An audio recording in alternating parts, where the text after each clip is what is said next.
I'm working for a machine tool builder company. We are not a very, very large company with more than 100,000 people. No, we have 12,000 people actually. And we are producing machine tools, so very technical. We are producing machines for automobile industry, aerospace, medical, die and mold, and so on. Why I would like to show you this chart is we are a global company, as you can see here. I mentioned this because we have, of course, different nations in our company. We speak more than 40 languages. Our, let's say, mother and head is a Japanese-based company. We are listed at the stock exchange in Tokyo. And we, as this Japanese company, took over a German company. So as you can see, we have 4,000 people in Germany and 4,000 people in Japan. And we started this kind of, let's say, a merger or a cross-functional merger in 2009. And at that time, this German-based company and the Japanese-based company were competitors, really competitors at all. And now, a few years later, after all this cooperation and finally a took over from the Japanese company to the German, we are a very international company, a globally acting company. And our challenges, and I also accompanied this merge since the very, very much beginning, since 2009. And the target and the big target which we had said, okay, yes, international company, the Japanese is the mother, but also we have a lot of employees in Germany. We have also huge base in the USA. We are producing on 11 bases all over the world in all continents, nearly all continents. And what do we want to be? What is the core? What is our culture? Is the culture Japanese? Is the culture German? Is the culture European? Who are we? And during the years, and I have to say in 2009, this was not clear at all. So this was really a clash of cultures coming together. As I said, we were competitors at the time. And finally, we said, okay, who we are. And we decided together with our group to be a global one company. We are a global one company, but what does it mean? It should mean that not the Japanese are the heads, not the German are the heads, and that we want to develop a culture within this company, within these 12,000 people, so that everybody from the really top to the people everywhere can say, okay, I'm working for a global company and I'm not, I'm not bounded to any culture or to any nation.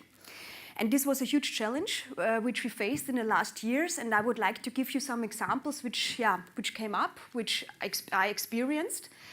And therefore, I would like to also give you some examples of how my department works. I'm the director for the global marketing, and our challenge was also to bring together the marketing, that not only the department, but all the, let's say, marketing efforts, etc., completely together, and find a way to establish us completely new from a German-based, from a Japanese-based company to a global one company. So this is very basic that you can see in my department. We have different bases. We have the biggest strategical base in Europe. We have also a huge base with about 25 to 30 people in Japan. I have a base in USA and also the rest of Asia. So what does it mean? Just in this marketing department, we have 13 different nations. And these 13 different nations had the big target to find, together with all these employees in the company, a way of being a one global company, and also to come over all these restrictions in creativity, restrictions in culture, and also to find a way that everybody really feels part of this big global company. How people with different backgrounds work together creatively and harmoniously. This was one of the first questions we asked ourselves. And of course, I think we heard it also today in one of the presentations. It's one of your clients who said, yes, but I decided and I told them to do, right? And of course, this is a completely wrong way. That's what we thought as well. But yes, during this journey of bringing the company together, to bringing the culture together, I found out that in some countries and for some people, we have to tell them who we are. We have to tell them, and we have to tell them really what to do. In other countries, completely different. because other countries, you always have to give them the feeling of being part of this process, of being part of this development, of developing a global one company. And I think this is one of the, let's say, yes, restrictions and also the contradictions which we come over during this journey of defining ourselves, of defining the really global company, and involving everybody, because I think this is the most important topic. The question was also, or is still in several projects, is when do we have to set boundaries? When do we have to set really clear boundaries in which the colleagues can work? Or when do we accept localization? And here, yes, I will also give you some examples, but I would like to start with one very important one. As I said, we started with the cooperation in 2009, so in different countries, and finally we decided to change our logos, our brand. And you can imagine for a company, the Japanese one was about a 65, 70-year-old company with a very long history. And the German company, the DMG one, has a history of nearly 130 years. And we have a lot of employees working nearly their lifetime in this company. And now we come and say, and it was a really, it was a clear board decision to say, okay, we change our logo and you have 3 months time. So this means you have 3 months time to come over and to tell the people, okay, you are working now for a company, for example, maybe for 5 years, for 2 years, but also for 40 years. And now you have a completely different name. And this is like, for some people, this is like changing your own name, right? Because, of course, you know some people, and I'm pretty sure you have also experiences, you are very, how to say, yeah, stick to your company, and you very much identify with your company, and then you just come, okay, so you have the same name, because we are now German, Japanese-based. We are a global company, of course. But now we change our name, and the name, for example, for the Japanese, which had the MORI Seiki, was a much bigger change because they had to leave the Seiki. Seiki means a kind of precision in Japanese, and MORI is still the name of the owner, so of the owner family. And anyway, there was a target, and of course there are always different ways to come over the target. And what did we do? The target was, okay, we had about 3 months time for the implementation, to implement the logo everywhere and then go online and go everywhere with a completely new logo. And at that time, also my marketing department was quite formed in a very new way. So we had a lot of new people, as I said, international people from very different cultures. And I gave this in a TV conference, in a meeting to my key people all over the world, globally, and said, okay, you have now 1 week, and I would like you to think about it. Okay, so we will do this together. I have some guidance, of course, but the strategy we will find together. And the strategy we will do of how to change the company's, how to say, core issues, and how to change the company's name. And yeah, well, after 1 week, I got quite different informations and reactions. With the German colleagues and with my German people, I was still discussing why. So why we are doing this, why we are changing the logo, we are the company with a longer history, so why do we do that, why do we implement the Japanese name, and so on and so forth. So it cost me a lot of time just for discussions. From my USA colleagues, I got the 20 pages presentations, really nice, but without any, how to say, time plan, without any cost indication, without any suggestions of how we do that. From Japan, after 5 days, I got a really, really, really detailed plan, where to change the logo and by when. And this means by how and where to change the logo. This means also I got the information with nice pictures about the coffee cap, right? The coffee cap, we need a new logo on the coffee cap. We need a new logo on customer presence, so everything, right? And yes, my Chinese employees, my Chinese staff, they created a complete own version of the logo because they thought this idea is not good of DMG MORI. Well, and then I was going home, and to be honest, that was really frustrating. I thought, okay, now we have a really, I mean, this is a historical time in the company, and we have a clear target. We know we are now together, and we have also the idea of how the logo would look like, but how should I do this with my team? And yes, and then finally, this was the really, how to say, at that time I already worked 10 years in this company, and I always worked internationally. But why I show you this example is because for me personally, this was such a moment in my career when I really went home and said, okay, now you really have to think about, not spontaneously, but really in a, how to say, ordered manner of how to bring those people together and how to explain them and how to involve them, because my issue was I want to involve them. I don't want to tell them what to do and want to give them the boundaries and said, okay, yes, the logo, this was clear, but how do we do it?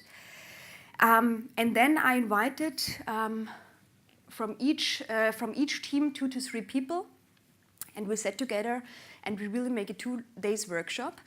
And before that, I really tackled by myself and made myself a plan and said, okay, how do you handle which nation, okay? Without giving anybody a bad feeling. But also to tell the people, some of those nations and some of those people, okay, there is no chance, I appreciate your idea, but now you have to do that, right? And the others say, okay, yes, you can give your clear ideas, etc. So, as I said, finally we did it. We really took 3 months. It was quite a hard time, but for me it was one of the most learning times in my career. For the Germans, I made a clear message that don't discuss why, just change your energy and change your way of thinking, and explain me how. Change the why to the how, and after a day, when they really recognize that it really makes no sense to discuss why we change it, then they had a lot of ideas and we made a clear plan. A clear plan and a good presentation we already had from the USA, so this was not bad. Although I was really shocked at the very first moment, it was not bad, but we just had to integrate the when from the Japanese, right? I mean, also the Japanese, although they made a very detailed presentation, it was really good. So we just, set the priorities of all these big ideas they had from the coffee cup, and I said, maybe it's more important to change the letter paper first, yeah? No issue. So this is just a way of how to communicate. For the Chinese people, I gave them another project because we had another project where we needed a logo and said, okay, if you want to be creative, no problem. I give you this project and you create a logo for this special event, which we will do. And then they feel committed into this project. They had their ideas, but I said, okay, but the DMG MORI global logo is not changeable. But if you want to do that, why not?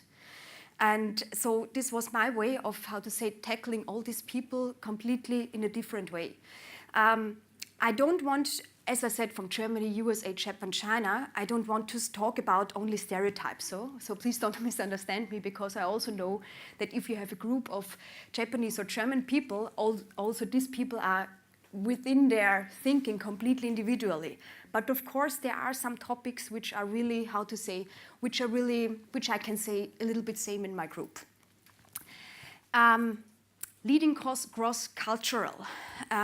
During that project some years ago, as I said, okay, indirect feedback, direct feedback. So I just have these points here because sometimes when I have really big projects which I don't do only in USA or only in Europe, and do really on a very global base, I always go through my personal checklist, and this is why I want to show it here.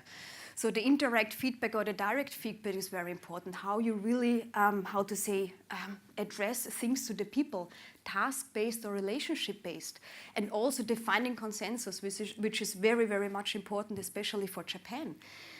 Or sometimes you really need top-down decisions, like for example in China. I have 2 or 3 times a year really, really big projects in China. And there's always a certain point, of course, at the beginning they're involved, I let them do, I let them involve in also thinking creatively, but at the end there is always a certain point when I have to make the top-down decisions, because otherwise the project will be gone and will not work. Flat structure, hierarchical structure. I also think this is quite important. We have in our company a very flat structure, although we are 12,000 people. And I think this is one of the biggest advantage we had, and why we could bring this company and all these different cultures into really a global company. fixed time, flexible time. So when you make a meeting with different nations and you have Indians, China, Japan or whatever, you can be sure my Japanese colleagues are always there 10 minutes before, and I'll wait 30 minutes later for the Indian colleagues. Yeah. And then they have forgotten the password, and sometimes there are somewhere in the middle of nowhere and the connection doesn't work. Yeah, so they say, why don't you tell me before? Then we would have found another time, no issue. But what I would like to tell you, or what I would like to say here, is the leading cross-cultural is always individual-based, in my opinion, definitely, and also the how to track things is also very much also related on finding a consensus or top-down decisions and considering how the people feel. Another example which comes into my mind when we said, okay, we are a global company, we understand, as my slide was before, where do we set boundaries or where not, and give the localization. We decided a few months or nearly a year ago, one of these processes of being a global company is that the Japanese colleagues don't have to wear uniforms anymore. You know, in Japan this is very common that everybody who comes to the office wear uniforms. And we thought all over the other areas, all over our world, our MORI world, we don't wear uniforms. So we want to give them also the feeling to be a global company, and don't do that anymore if you don't want. We thought in this gremium where we decided this is a big advantage for them. Then I got so many questions from my colleagues from Japan asking me, Irene, what do the colleagues wear in Europe when they come to the office? And then I really start thinking and said, yeah, well, okay, I understand now, because they go to kindergarten, they wear uniforms. They go to school, they wear uniforms. And then they go into their business life and they wear uniforms. And now we are telling a 40-year-old person and a 45-year-old they're half clothes, but they don't know how to come, not to be unpolite, not to, how to say, probably losing their phrase, and how to be this little bit individual to decide in the morning of what to wear when you come into office. And so there's always, as I said, after so many years, there are always simple things and simple topics which you probably don't think about if you're a European, and how to, which is in my opinion also very important to bring the people together and to give them also a good feeling to work in a company. So at the end, is just my conclusion is the invisible boundaries of different cultures. I think we hear tomorrow also about boundaries, also about what is invisible boundaries. And as I said, we are of course very influenced from the Japanese culture. Also we are influenced from the European culture in our company. And there are still a lot of invisible boundaries, but I can say that in the last years, we could cope a lot to avoid invisible boundaries, because just to make our people with a lot of actions, with a lot of projects, very much aware of that there are invisible boundaries. And if you really think about just to be aware of, there could be something which you might not know. And always sometimes when you see a very, how to say, for you and for your personal feeling, a very maybe strange reaction, there could be something. There could be some invisible boundary in the background because of the culture. As I said, often it's not only the culture, it's not only where you come from, not only the nation, it's also the individual personality. We have completely different people in Japan as well as in Germany. I have still in Japan, I have a few people in my team. They are so good in what they do, but they still have problems to communicate with their counterparts in Germany, for example. Yeah, just because they are just afraid of making a mistake. When they have an idea, they often have really, really good ideas. But sometimes they're really very much afraid to tell this, especially to European people, because they're afraid the English is not good, or they're afraid that we don't like the idea. And this is one of my main targets still, to foster this open communication and to give everybody this feeling that the idea cannot be bad as long as you give us an idea. And your English, I don't care about your English. Christina, you said it, talk with them like a child.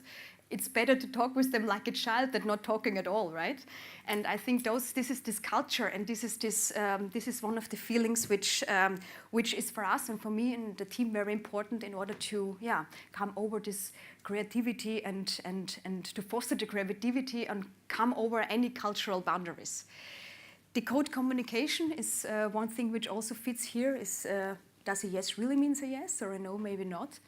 And does they say maybe sometimes no because they're just afraid? So this is one of the topics all over the world, and learn from each other.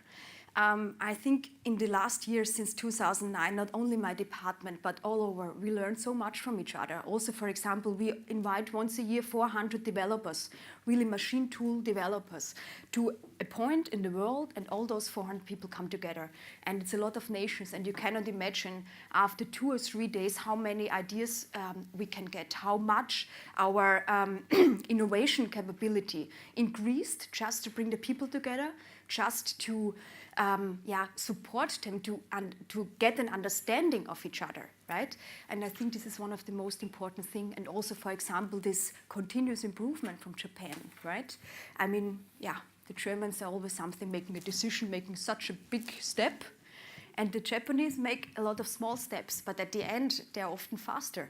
And so this is what we implemented also in the small topic, in my small marketing department, but also in the global company. And this we could really see, especially in the last 2 years, that it was really, really innovative and really good to give them the feeling of being a global company.